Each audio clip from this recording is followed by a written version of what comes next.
The University of Notre Dame is known for its legends.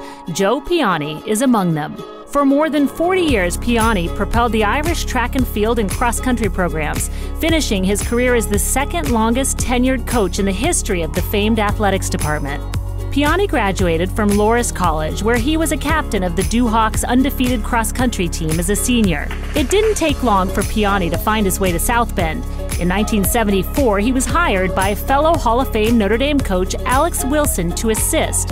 One short year later, Piane was handed the baton to continue the Irish way, and that he did.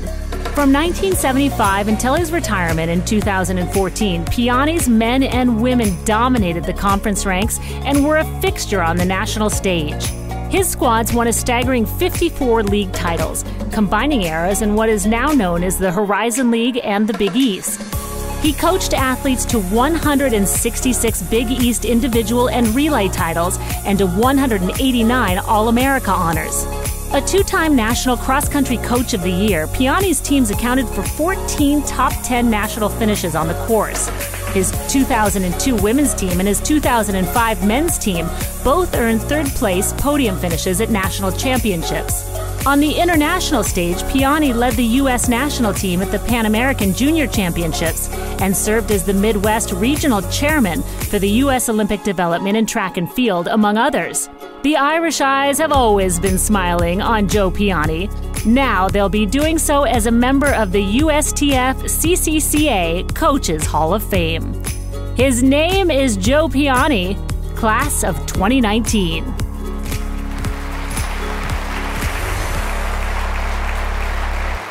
Congratulations, Coach Piane. Thank you.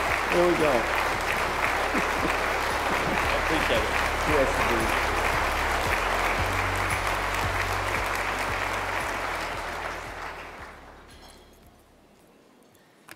Thank you and good evening. First, a big thanks to Sam and his tireless workers, not only for this dinner, but the entire convention. I remember the first one I went to was in Louisville. I think it was about 1,000 years ago, and there were 50 of us in the room.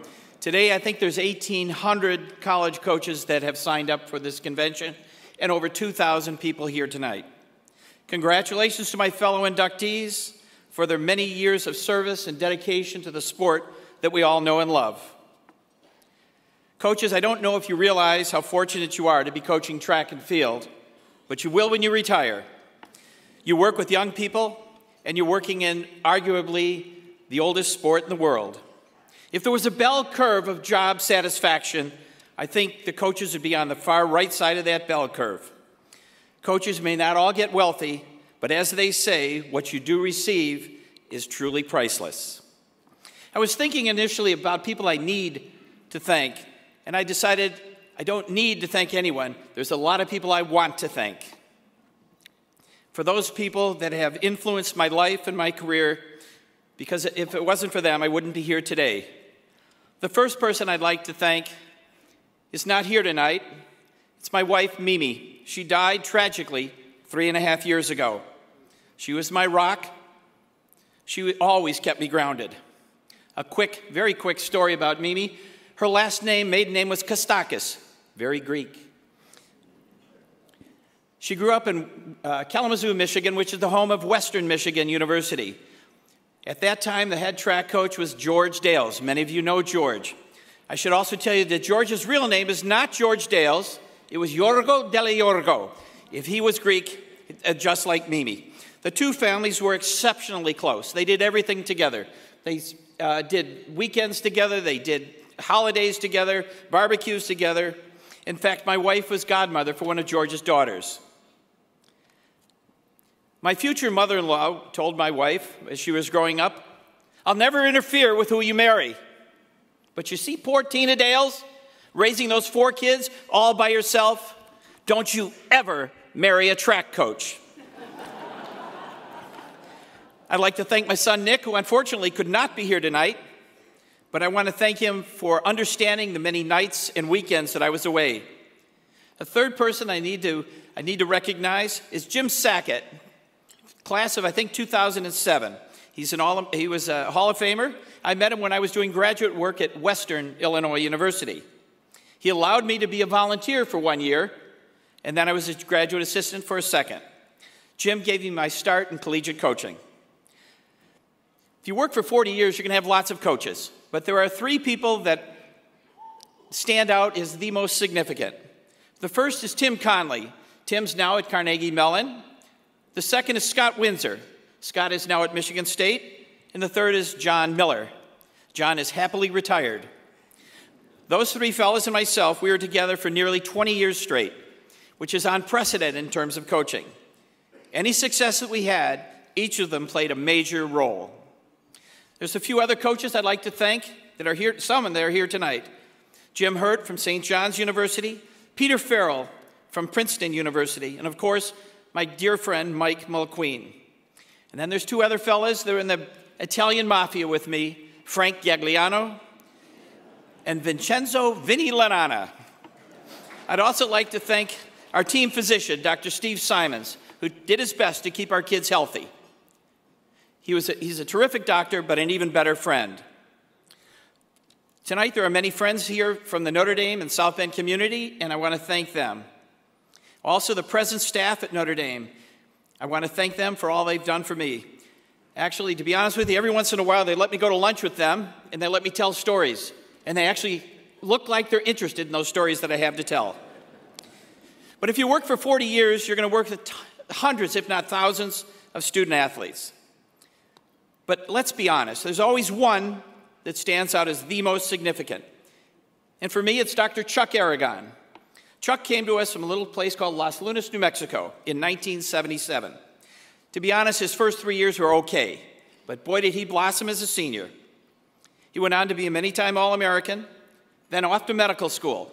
But while in medical school, he ran for Athletics West, ran in several Olympic trials, made several U.S. teams, and even medaled at the Pan Am Games. He and his lovely wife are here tonight, and they've been very kind to kind of include me into their family. As a matter of fact, I'm godfather for their oldest child, Alexa. Alexa ran for us for 4 years. Now that's recruiting, birth through graduation.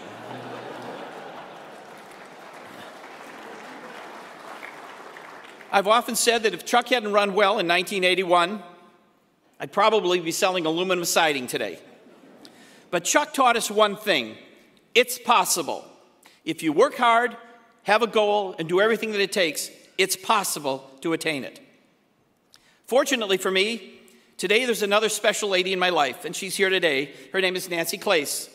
She is getting a crash course in cross country and track and field, and I thank you for that, Nancy. People ask if I miss coaching.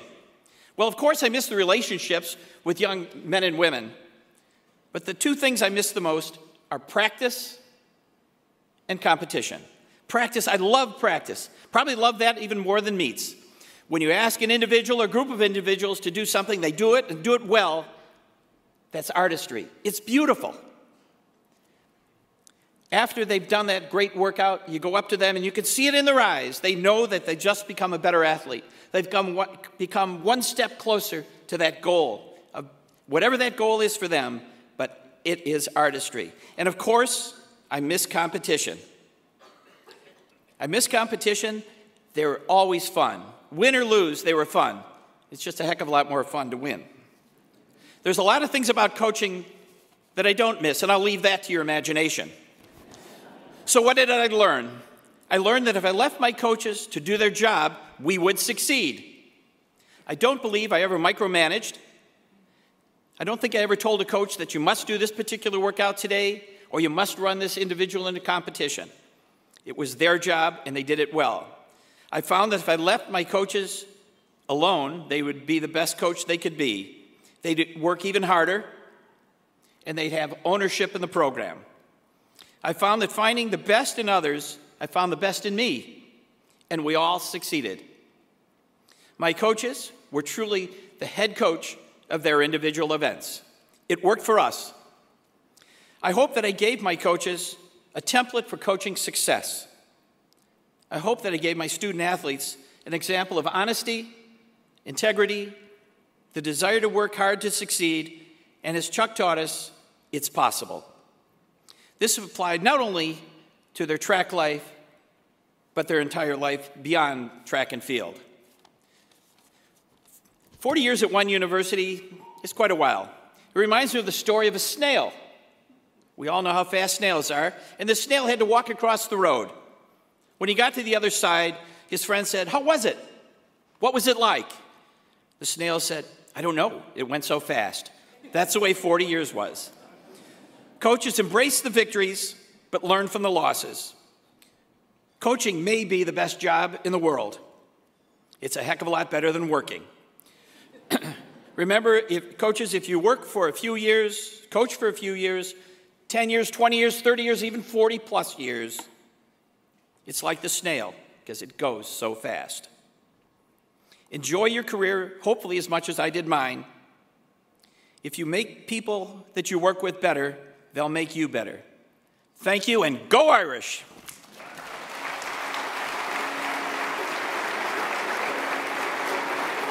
Very good, Joe. You're welcome. I know, but hang on to it. And remember, it's two pieces here, okay? I understand. I got you.